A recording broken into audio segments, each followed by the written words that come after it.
How is it going? Thank you for tuning in this video. Today I'm here to give you guys my live review and experience attending AEW Dynamite's 4th anniversary. So without wasting more time, let's go and jump right into it. So attending the show actually came absolutely last minute when, I was going to say Edge, but Adam Copeland, when he made his AEW debut at Wrestle Dream this past Sunday, and when they announced it to be at Dynamite on Wednesday, and, Dynamite, where it's going to be at, is only an hour from where I live, so I was like, you know what? Maybe, just maybe, I'll take, an hour-long trip to go see Adam Copeland's, Dynamite debut. But I was kind of like, no. I was kind of like, I kind of want to. I had the real bad itch to do it, but I was like, I won't do it. But then, after talking with my lovely girlfriend, Audrey, about it, she's like, you know what, why not? It's only an hour away, let's go do it, let's have some fun. And I looked at tickets out of curiosity and realized that they were doing a $10 deal for tickets, and they were great seats available still. And I was like, you know what, all right, I'll do it. I had some troubles because the code for the tickets weren't available yet. I saw people were saying that they were looking for it for days. And then eventually the code came out. I was able to obtain it, use it to get the tickets. So, this trip literally came about Tuesday. So, I'm very happy I went through with it, and that's how everything came about. So diving straight into Dynamite, because honestly, right when we got to our seats, it was like minutes before they went on the air. I missed the dark match, so I have no idea what it was. But we got to our seats, and of course, Tony Khan comes out, and like this man, if you ever attend the shows, obviously he always comes out before they start taping, and then he comes out at the end as well. Just like the way he talks is like, he literally sounds like a South Park character. And it's an ongoing sentence too. I swear to you, when he talks, he does not stop. It's just one ongoing sentence. So to me, it's always hilarious to see Tony Khan cut a promo live. But essentially, he sat there and said that we're going to have a great Dynamite in the cards tonight. It's a 4th anniversary show, which he was doing 4, which I wish I would have recorded it right when I got my phone out to do it. He stopped doing it. So I really wish I would have got that footage, but yeah, he just looked hilarious how he was doing 4. It was hilarious. But yeah, promoted the show, and then of course told everyone to stick around for afterwards when they tape Rampage afterwards. So yeah, your typical Tony Khan promo to start the show. And then we dive into Dynamite, which opened up with Kenny Omega and Chris Jericho being interviewed backstage, talking about, their upcoming tag match for tonight. And then they were interrupted by none other than Adam Copeland. Huge pop. Everyone loves seeing Adam Copeland appear on screen. Him and Kenny Omega's first interaction, obviously him and Jericho acknowledged their history, said it's good to see him again, and then turned to Omega and said, it's good to meet you. And Kenny said, you really had me at the edge of my seat this Sunday. So, of course, everyone popped for that reference, of course, being, Edge. But, I thought that was a great little subtle thing backstage, but definitely made a huge impact in my opinion. Now, following the in-ring action, we kick things off with the AEW International Championship. Rey Fenix defending his title against Nick Jackson. This match was worth coming alone. This was a spectacular match. I had a ton of fun watching it. Both of them went out there, and I thought I had a hell of a match. Nick Jackson is working on Rey Fenix's back, and then once he got to the outside, was going to give him a huge kick, but then Rey Fenix moved and kicked the freaking post, which led to Rey Fenix sweeping his legs, and freaking Nick Jackson pretty much pile drivered himself onto the apron. And I thought he stood there for a solid minute. I love the way his body stood still and then flopped back down until Fenix got back in the ring. So a lot of great transitions and a lot of great counters from both men. I thought the selling were great from both of them as well, with Nick grabbing his ankle, then Rey Fenix selling his back, not able to lift him up for the pile driver and whatnot. So yeah, a lot of great stuff in this match. I will say I was kind of overwhelmed with Rey Fenix kicking out of everything Nick Jackson thrown at him, the BTT trigger, the splash, everything, even the freaking cutter off the top rope. I just was kind of the point, I'm like, okay, something's got to put you down, buddy. It's getting kind of ridiculous, kicking out everything is thrown at you. But yeah, great stuff. The sequence obviously where Nick Jackson kicked him, super kicked him, and then Rey Fenix, just kicked back up, and then Nick Jackson immediately kicks him again, and kicked right back up. And then they both did a double clothesline, and there's a lot of great stuff. I thought both men went out there and had a lot of great spots, a lot of great sequences, and I thought, like I said, the match itself was definitely worth going to the show. However, at the end, Rey Fenix was able to retain over Nick Jackson once he was able to cradle him in and get the 1, 2, 3. Retains the championship over Nick Jackson. Like I said, great match. Definitely was worth a trip. I thought both men did a phenomenal job, and definitely have to see more between both of them in the future. And then, of course, we had the video package backstage of Adam Cole going to Roderick Strong's house, where Roddy was pretty much making him pick up furniture. I thought it was funny. Apparently, there was issues airing on TBS, which Justin Roberts actually announced later on in the show when the Kip Sabian, the Butcher, and the Blade are making their entrances. He announced that they were replaying this for everyone at home, so that the live crowd knew what was going on, I guess. But Yeah, I thought it was funny. You know, sometimes I feel like they go a little bit too long. I feel like these would be a little bit better if maybe they're like a minute or two segments, maybe split up, like, you know, show one part and then another part, you know, later on the show. I think they'd be better fit that way, in my personal opinion, but nonetheless, it was still a pretty funny video package. And during commercials, I noticed Griff Garrison got in the ring, and I figured, you know what, who's gonna squash him? I figured I'd be a big person. I was like, I wonder if Wardlow's gonna make his return tonight.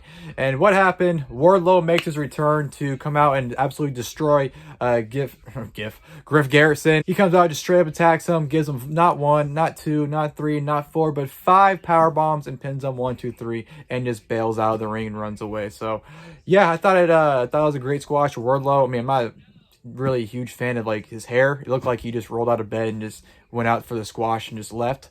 I don't know what kind of character he's gonna portray now, if he's gonna be like a pissed off person that he doesn't get used, or what it is. I'm not too sure, but just use Wardlow, push him consistently, put him in a title scene where he belongs. I had faith when he was TNT champion last year and earlier this year, but they obviously just immediately took the title off him and then just did nothing with him. So I don't know. We'll see. Hopefully this time around they do a better job pushing Wardlow. Preceding that, we had the AEW World Trios titles being defended. The Acclaim and Daddy Ass taking on Kip Sabian, the Butcher, and the Blade. Like I said moments ago, during the Butcher, the Blade, and Kip Sabian's entrance, that's when they announced that they were replaying the Roderick Strong and Adam Cole video package. And this was a quick little match, not much to it, just a match kind of to get the Acclaim in the show. I feel like the Acclaim's kind of act where you can just throw them on the show at any moment just to get that, you know, reaction from the crowd. And I feel like that's what the Acclaim's job at this point is. And yeah, not much of the match. The Acclaim retained, obviously, so not much to talk about there. Backstage, we had RJ City and Toni Storm, who of course has now proclaimed herself to be timeless. I'm a little confused because I know she portrayed this character like a few weeks ago, but they kind of like made it seem like she was debuting this character now. I know she was debuting the Timeless nickname, but I don't know. I just thought it was kind of weird that they just completely act like she was just now portraying this character. But I don't know, like, I think Tony's doing an excellent job with the character, but the character is just so oddly strange to me. Like, I don't know how to feel about it still, so she's doing great, but the character itself, I'm still not completely sure how to feel about it. But yeah, I thought this little backstage thing with her, you know, going, that she's timeless, she's timeless, she's timeless. Like I said, she's doing great character work, but just, yeah, I don't know about it. And speaking of Toni Storm, we go straight to her husband, Juice Robinson, being accompanied by the Guns coming out to call it MJF. They pretty much obviously blame him for attacking Jay White, say he was one under the ring, or the mask, I should say, not under the ring, and pretty much say that, you know what, hey, if you aren't, you know, scared, if you aren't a coward, you come out and face us and pretty much go forward. MJF comes out, huge ovation, everyone loves MJF, and I will say this, I absolutely used to hate MJF, like, I legitimately despise him to the point where I refuse to watch his stuff. But ever since Revolution, his stuff going forward, you know, he's just been great in my eyes, and he's really won me over. I'm not going to sit there and say I'm a fan of his, but I will sit there and say I'm definitely entertained with him for the most part when I see him, and I do think what he's doing is a great act. But continuing on, he comes out and pretty much, you know, makes the crowd do a dueling chant, saying that, oh, I've had this premonition of the crowd, you know, chanting this and then chanting this, you know, doing a dueling chant about you guys, and of course that's what happens. And, you know, pretty much it's a typical promo where MJF says he's not scared and that he'll take him on. MJF goes to the ring, then of course immediately Bullet Club Gold bail. They leave, which confused the shit out of me at first. I'm like, okay, it's 3 of you, it's 1 of him. I don't know why you would leave the ring for when you clearly have the numbers favored, but clearly the answer or the reason why would be revealed immediately, because as soon as they bail, Jay White appears out of fucking nowhere and attacks MJF, hits the Blade Runner onto him, and holds up the AEW World title, which, God, I really hope he wins the title. Nothing against MJF, but I'd love to see Jay White with the AEW World Championship. And then obviously Jay White grabs the mic, cut the great promo, and then challenges MJF for full gear for the AEW World Championship, which MJF accepts. So that match is going to be great. Looking forward to it. Like I said, I'm hoping for a Jay White title win there. I'm not getting my hopes up for it in terms of, like, well, I think Tony Khan will do it. I don't know, but I think it'll be a great match, and I'm definitely looking forward to it. Following that, we had Kenny Omega and Chris Jericho taking on Konosuke Takeshita and Kyle Fletcher. Originally supposed to be Sammy Guevara, but he suffered a concussion at Wrestle Dream, was not clear to compete for this match. So Don Callis announced that on the recommendation of Will Ospreay, that, you know, Kyle Fletcher from United Empire obviously, you know, partake in this tag team match tonight. And I thought the match itself was really good. I thought it was really enjoyable. I thought Chris Jericho, you know, him busting out his Lionheart stuff, the Lion Salt and stuff like that. It's still honestly kind of amazing to see Jericho be able to pull stuff like that off, you know, at his age. So I thought Jericho looked great. You know, Omega got a great hot tag. Him and Takeshita went on for a great little while until Fletcher got the tag, and then, you know, towards the end of it, Jericho and Omega just worked over Fletcher. Jericho hit a code breaker, which followed up with Omega hitting a one-winged angel on Kyle Fletcher for the 1-2-3. So yeah, I thought it was a very good match. The match got a lot of time as well. It went like almost 20 minutes, I want to say. So it was a very long tag match, but I thought it was very enjoyable. Kyle Fletcher definitely thought had a pretty good showing for the most part. Matches like this, when you're kind of a replacement, it's kind of a great opportunity to showcase yourself. And I thought Kyle Fletcher was able to do that with Jericho and Omega in this match. So after the match, I had a complete blue. Powerhouse Hobbs comes out of nowhere, attacks Kenny Omega, takes both him and Chris Jericho out, grabs a steel chair, and, Jericho tries to save Omega, but, Hobbs just takes Jericho out of the chair. Hobbs, Takeshita, and Callis are all taking out Omega to the point where poor Don Callis, man. So he's trying to duct tape Kenny Omega to the ropes, but the rope on his left hand will just not, or the tape on his left hand will just not stick. His hand keeps coming free for whatever reason. Like, he's not even trying to escape. His hand just keeps coming undone. So to the point where Takeshi just had to hold him down. So everyone was laughing over the fact that he couldn't get him taped down. But then, man, Hobbs had the steel chair, and they're holding down Omega on the ropes, and Hobbs just wails the shit out of Kenny Omega, straight chair shot to the head. I couldn't believe it because I didn't think we'd be seeing chair shots to the head in 2023, but yeah, here we are. So I was like kind of blown away how direct that was, and yeah, he dented that chair pretty well, and I thought that was a great chair shot. So Will Hobbs and the Don Callis family, definitely is a step up from being in what QTV or whatever QT Marshall's group is called. So definitely is getting better for Powerhouse Hobbs for that, but I will say, though, this beatdown did feel like it went on for fucking ever. It felt like this was, like, the longest beatdown of all time.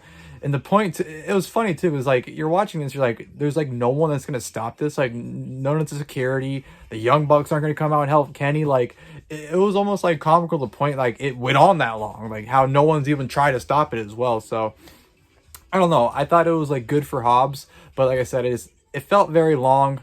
And it just, I don't know, it could have been shorter in my opinion. MJF backstage, getting a massage, and then all of a sudden Max Caster was massaging him. That creeped him out, so obviously everyone thought that was a funny spot there. And then MJF called somebody. Everyone assumed it was Adam Cole, but it went straight to voicemail, so we don't know who he called, but yeah, I guess we'll have to see. Samoa Joe vignette, which I thought was fantastic, even though it's like, this guy has had like so many title opportunities, and he just keeps losing every big match he's in. So I love Samoa Joe. I know he's, the ROH World TV Champion, but it's to the point where it's like, okay, let's get him some wins before we start, really making a big deal out of him again, my personal opinion. So I thought it was a great video package though for Samoa Joe, and hopefully that means they actually do something with him going forward. And then in our main event match for Dynamite, we had timeless Toni Storm making her debut, taking on Skye Blue.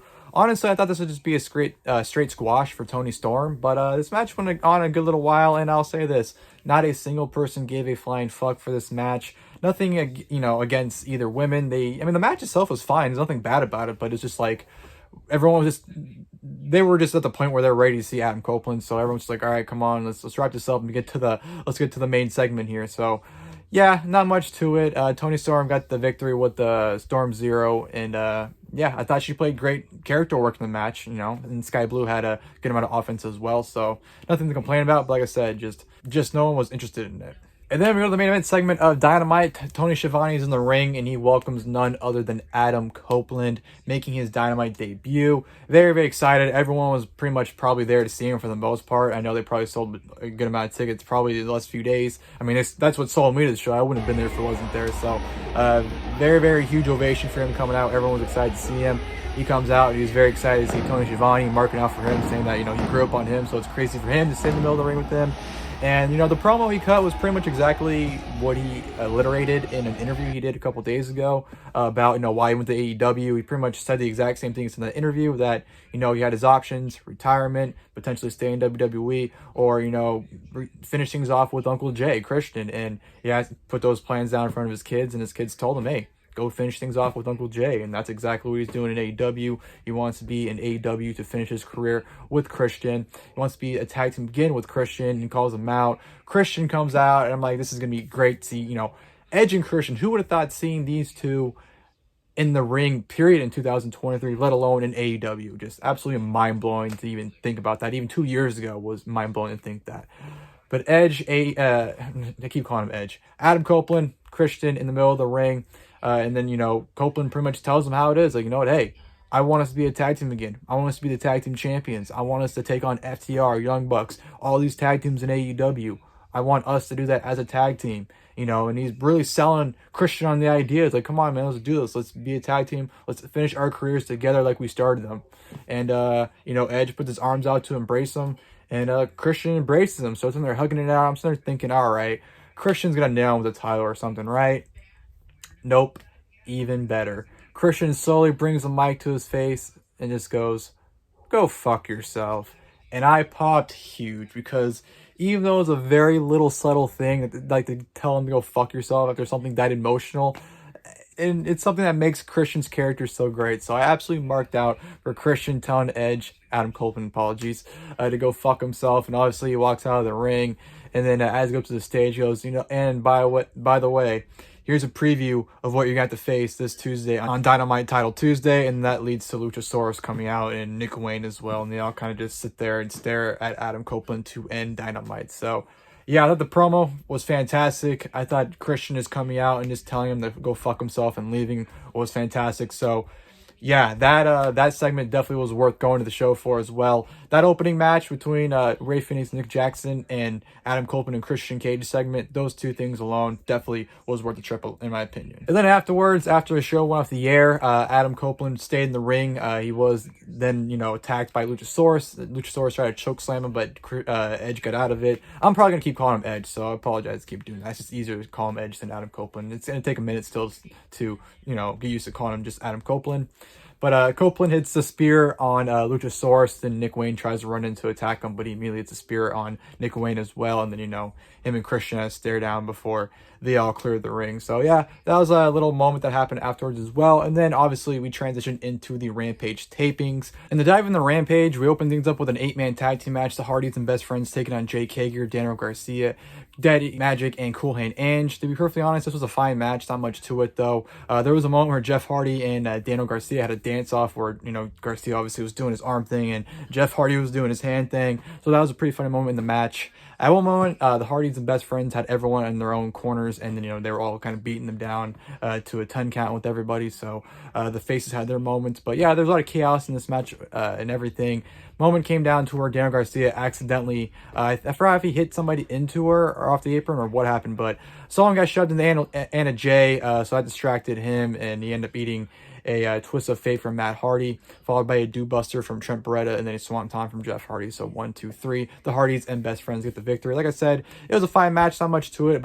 It went about 10 minutes as well, which was kind of surprising to me. But yeah, it was a good little 8-man tag match. Preceding that, we had Claudio Castagnoli and Wheeler Yuta come out for a squash match. They pretty much took on these two jobbers. I failed to hear their names, so I don't know who they were, but they were pretty much working over one guy with long hair the entire match. They were just pretty much showcasing their skills, and it should have been immediate squash in my eyes, but they went like 2 or 3 minutes for whatever reason. I think it should have been like a minute, but I don't know. I guess it's just me nitpicking little things, but yeah, obviously, you know, Claudio and Wheeler got the victory once, you know, Claudio assisted Wheeler with the splash on the top rope to get the 1, 2, 3 victory for them. So, yeah, not much to say about that. And then we had Kris Statlander and Hikaru Shida taking on Nyla Rose and Marina Shafir.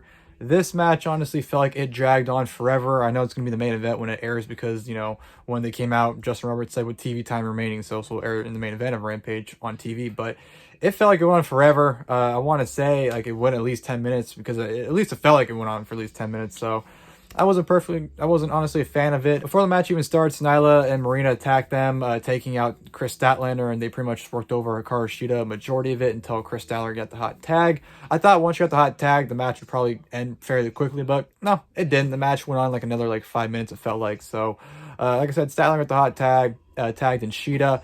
At one point, Kris Statlander actually had up Nyla Rose on her shoulders, and Shida went up and looked like they were going to go for a freaking doomsday device, but it came off very poorly. Shida just barely tapped her, and Statlander had to go backwards to even make any type of impact on Nyla. So the idea of it was cool, but the execution was very shitty. But it is what it is. Shida ends up getting the victory once she ends up getting the pin. So yeah, I got the win for her and Statlander to obviously give her momentum going into her match with Saraya on Tuesday. But yeah, the match itself, like I said, just felt like it dragged on, and I wasn't so much a fan of it. And speaking of matches that felt like they dragged on, we go into our final match of the tapings, which was a #1 Contenders 4-way match for the ROH World Championship. Eddie Kingston came out on commentary for this match. Now in this match, you had Penta, Johnny TV, Commander, and Lince Dorado. First and foremost, Commander came out with some championship, and no disrespect for the title, but his title looked like the cheapest piece of shit title I've ever seen in my entire life. Like, honestly, a handmade craft title looked better than that one. It looked terrible. Whatever title he came out with, that looked like a piece of shit. I'm sorry, but it looked absolutely horrendous in person. Like, literally, the titles at Target and Walmart look better than that one. But back in the match, yes, a 4-way match to determine the number 1 contender for the ROH World Championship. And I want to stay for this match because the idea of it sounded exciting. You know, you have, you know, 3 guys, you know, that are pretty much luchadors, and you have Johnny TV, who obviously did Lucha Underground years ago. I thought it was going to mesh into a fun 4-way match, and I was wrong. There was like no sense of urgency whatsoever from anybody. Johnny TV was moving like a snail. He'd do like a hit, walk over to somebody, kick, walk over to somebody. Like, there just seemed like no sense of urgency from anybody to like have any type of pinfall. Commander, I don't know, man. Like, his stuff, he's entertaining to watch, but some of it's just like, okay, you're just being ridiculous, man. Entertaining, but there's some things that had me rolling my eyes of it. So, and there were some cool spots in this match. I'm not gonna act like it was a complete shit show. There were some cool moments. There were some awesome dives to the outside. So, a Commander did a huge spring to the outside towards the end of the match. So there were some cool moments to it, but for the amount of time this match went, because it went a good little while too. Like, if the previous tag match felt long, this match literally was even longer and felt even longer. This was probably like, I want to say 15 minutes at least, and I really wish it was shorter, honestly. So, or at least for the pacing it went, like, it was just way too slow for my taking. And at the end of the match, Commander had to get the victory to become the number 1 contender for the ROH World Championship, which I was kind of surprised by. I thought, if anything, maybe Penta get the win to, you know, have a big profile title match against him and Eddie Kingston, but Commander wins. Kind of took me by surprise, so whatever. After Commander won, I pretty much just immediately left because I didn't really care to see anything after that. But as I was leaving the building, I did hear Tony call and tell everybody thank you for coming. So yeah, that was the Rampage tapings. And I will say, I wish they would make the Rampage tapings shorter. Like, there's no reason why you couldn't have taped that entire show in 45 minutes. Like, by the time the show ended, like, I was leaving at like almost 8:30, you know, and the Rampage taping started a little after 7. Like, it was a long taping, and there were some pauses in between. You know,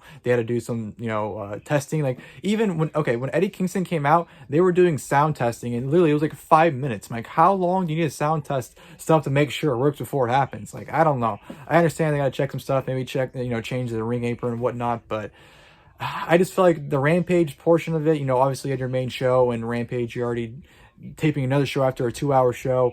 It's not good to have things drag on, and like, when almost every match on your Rampage taping feels like it's just dragging on, to me, you just should be cutting those short. So I mean, I could have left at any moment, but like I said, I was interested in the 4-way match because I want to see how that ended. Personally, if the women's tag match would have made would have been the last match, I would have left during that match for sure. But like I said, I thought the 4-way match was gonna be fun, so I stuck around for that, and it wasn't that good. But all in all, I had a very fun time attending the 4th anniversary taping of AEW Dynamite as well as Rampage. I thought Dynamite was a very fun show, even though there were a lot of video packages. I was pleasantly surprised how many video packages there were compared to the last time I attended Dynamite back in March. You know, there was a lot of more in-ring action on that show, and I feel like this one, obviously you had, you know, 2 longer matches with that tag match and the opener, but you also had, you know, the other 3 matches were relatively short, and like I said, there was a lot of backstage stuff throughout the show as well. So it was a different Dynamite, but like I said, it definitely flew by. I had a lot of fun watching the show. Like I said, the opening match was worth it alone, as well as the main event segment with Adam Copeland and Christian. I had a great time at the show. Rampage was fine for what it was, nothing special. Like I said, I do wish that women's tag match would have main evented the show, so that way, or like it would have been like the last show they taped in the show, so that way I could have, you know, left a little bit earlier. But it was what it is. I still had a great time. You know, for $10 tickets, definitely was worth it in my eyes. And I definitely had a great time attending the show. And I hope you guys enjoyed the video. If you guys did, please feel free to leave a like below. And of course, until next time, I'll see you guys, and thank you guys for watching the video.